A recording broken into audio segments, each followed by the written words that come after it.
What a difference a week makes. Welcome back to On Texas Football. I'm Jeff Howe. He's CJ Vogel live at the Cotton Bowl. Texas 23, Oklahoma 6. Just like we all predicted it, huh, CJ? We'll get into breaking down the game here in just a second. I want to thank our game day sponsors here for our coverage at On Texas Football. Flight by Yingling, Von Lane, and Tito's Handmade Vodka. CJ, you just got done with the post-game press conference. It was a very excited Texas team. It looked like. What was that post-game press conference like? Yeah, no, it was a rejuvenated Texas team, if that makes sense. Sark addressed the noise coming into the week, and he said, yeah, that led to our team knowing that they needed to play better. And I thought that they did. It was actually interesting. The most interesting point for me came from Brent Venables. And last year, the quote was that Texas dominated us. This year, he said, yeah, the lines of scrimmage, once again, moved in the opposite direction than we would have liked. And that was a big question mark coming in, Jeff, is would the Texas physicality show up? Because it didn't last week in the swamp. This week it did, and we saw exactly what kind of team Texas can be in all three phases when the physicality shows up. CJ, also, after that first quarter where the offense had 3 penalties, the offense wasn't docked any penalties. There were no accepted penalties the rest of the game. DJ Campbell had that offsetting penalty, but that was on an extra point. But the offense, it's amazing what you can do when you don't shoot yourself in the foot. But you hit it on the nail on the head, CJ. This makes 26 of the last 29 Texas OU games in which the team that wins the rushing yardage battle wins the game. CJ, we talked about it ad nauseum. It is a line of scrimmage game, and we'll talk about the Texas defense, but let's give the Texas running game their flowers because I didn't know how Texas was going to move the ball on the ground against Oklahoma. See, there was even a point in the second half where they were starting to lean on Oklahoma a little bit. Just a tremendous day for this run game. Yeah, and I've got to tip my cap to Steve Sarkisian on this one. Early on, to your point, Jeff, when Texas was behind the chains, when the run game didn't necessarily have a lot of success early, I wondered if we would see kind of a duplicate of what we saw in Florida.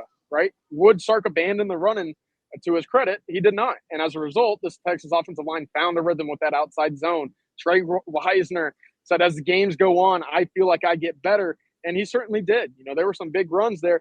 I also we can put this stat to bed, Jeff.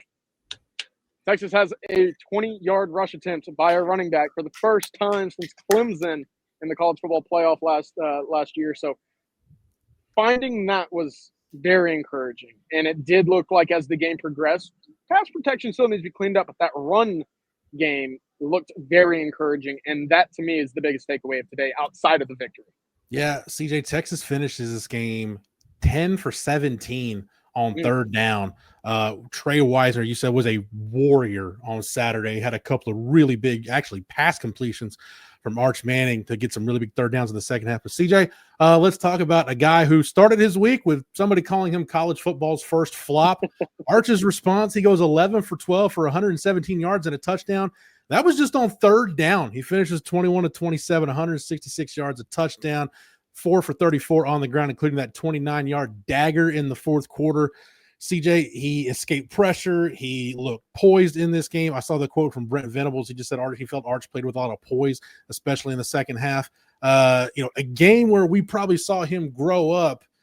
It looked like being in the swamp and being in the horseshoe. It finally paid off because Texas OU didn't look like it was too big for Arch Manning today. No, I thought this was the clearest sign of what we thought Arch would be coming into the year was on the field today. And now the numbers don't jump out at you, right? Texas kept a lot of things short. They kept a lot of things quick. I think Sark actually stole a couple plays or pages out of the playbook of Billy Napier a week ago saying we know that the pass rush is going to get home and it's going to hurt us. Arch, just keep the ball in our side of the field here. But Arch grew up right before our eyes, 100%, Jeff. I thought the way that he evaded pressure, the way that he extended with his legs and found guys vertically down the field. 2 plays in particular. You mentioned the Weisner reception on the third down where he was able to, kind of squirt free there. The other one was a corner route to Parker Livingston when Texas was backed up in its own end zone. Huge plays. As a result, Texas is able to put points on the board on that possession. In a game like this, plays like that make the difference in which you're able to stack and put points on the board when you normally shouldn't have. So for Arch, 100% fantastic job there. And we didn't see a lot of his running game, Jeff. I thought maybe we would. Sark said, look, coming into the week, he got hit a lot against Florida. We'll see, how much we use of him in that regard moving forward. So since Peter Gardere had his 4-0 run against Oklahoma, the only quarterback on either side of this rivalry to go 4-0 in the Red River shootout, Arch Manning joins CJ, James Brown, Major Applewhite, Colt McCoy, Gerard Hurd, and Quinn Ewers as Texas quarterbacks to win their first start against Oklahoma. CJ, the Texas defense was not good last week in Gainesville, and we knew, look, Oklahoma had problems running the football. Texas never let them get the run established. They turned John Mateer over 3 times. They hold Oklahoma to 6 for 17 on third down, including 1 for 7 in the second half. CJ, you can't say enough about the job Pete Kwiatkowski's defense did to hold Oklahoma out of the end zone on Saturday. Yeah, I asked Sark, I said, hey, second straight year you're leaving the stadium without having allowed a touchdown. He said, actually, it's 3 out of the last 4, so make sure you get that right. So, okay. But to his credit and to his point, this defense has been dominant every time, for the most part, that they step foot here in Dallas against this Oklahoma team. And today was no difference. And you saw how important it is for Texas to play with the lead, to force teams to throw the football. You take away a running game for anybody, and there it is. There's 5 sacks. There's 7 tackles for loss. There's 3 interceptions in which Manny Muhammad, welcome back to the lineup, you were missed. But my point is, Texas able to play that complementary style, get ahead, milk that lead, take 13 and a half minutes off the clock in the third quarter, Jeff. That was that. And the defense was fantastic today as well.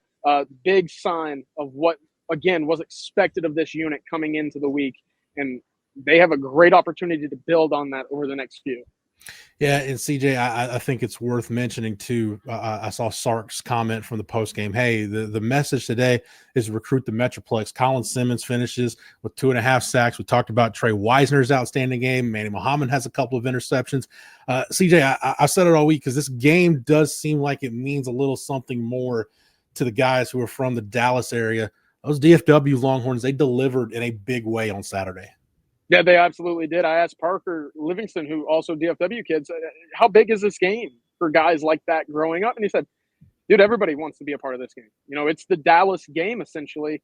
And he said, I wanted to be a part of this on the right side of the field, which in his words meant the burnt orange one.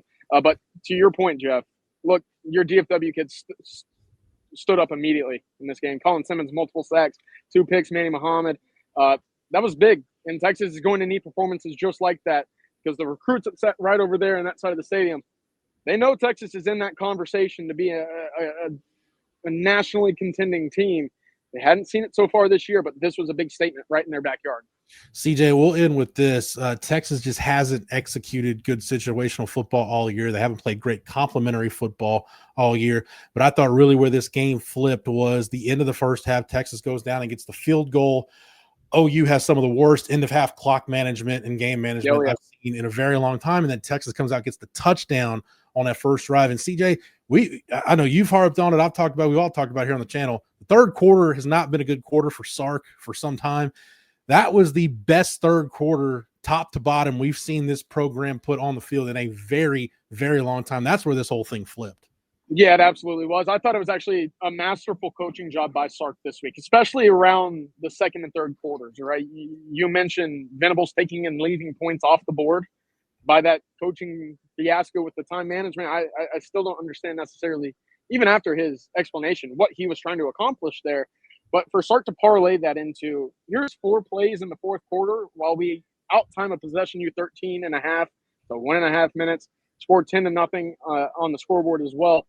That was fantastic by Steve Sarkisian. And what he did very well, in my opinion, Jeff, he huddled when he needed to, and he went quick when he needed to. It's hard to hit any good pitcher, Jeff, when they change speeds like that. It's hard to play defense when you are asked to go quick, and then slow it all the way down, and then hit you again with a quick no-huddle offense. Texas did a fantastic job of the execution. And I thought for Sark, this was a game where you could look at and say, there was no question who the better coach was on the sidelines today. It was Steve Sarkisian. CJ, get you a corn dog and something to drink, and be safe on the ride home. We will have plenty of coverage of this one here on the channel and over on the site. Again, want to thank our game day. Got the coupons. Look at it. We've got the coupons ready to go already. Again, one more time, I want to thank our game day coverage sponsors here at On Texas Football. That's Flight by Yingling, Von Lane, and Tito's Handmade Vodka. If you're not a member, over to ontexasfootball.com, get over to the site and sign up using the promo code OTFOG. That'll get you 1 year of access at ontexasfootball.com for $39.95. Make sure that you like this video and that you're subscribed to the On Texas Football YouTube channel. That way, whether it's here on the channel or on the site, you're not missing any of our coverage before, during, and after every Texas game this season. For CJ, for Matthew, producing it behind the scenes for the entire On Texas Football staff, I'm Jeff Howe. Thank you so much for watching and listening. And until next time, hook 'em.